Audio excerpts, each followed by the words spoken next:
Narrowly passed a bill entitled the Violence Against Women Reauthorization Act. But although the bill we voted on shared its name with landmark legislation that this chamber passed in 1994 to deter crimes against women, it failed to advance the important protections that should be afforded to all victims of domestic violence and sexual assault. Our colleagues in the Senate, Democrats and Republicans, worked together to pass a strong bipartisan reauthorization of the Violence Against Women Act. Yet rather than carrying on the important tradition of working in a bipartisan fashion to strengthen and reauthorize the Violence Against Women Act here in the House, Republicans crafted a partisan bill that failed to include many of the important protections enacted by the Senate. In fact, the Republican legislation would undermine vital protections and services for victims of domestic violence.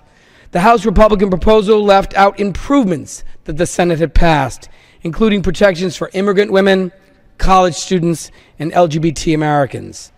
A bipartisan coalition of 13 women senators, including Republican Senator Lisa Murkowski, signed a letter to Speaker Boehner yesterday, urging that he call a vote on the strong bipartisan Senate-passed bill that would strengthen protections for all victims of domestic and sexual violence, saying, and I quote, "We should not let politics pick and choose which victims of abuse to help and which to ignore."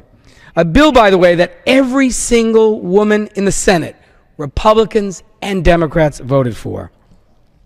Reauthorizing important provisions that help ensure the safety of all victims of domestic and sexual abuse across our country should be routine, even in Washington, D.C.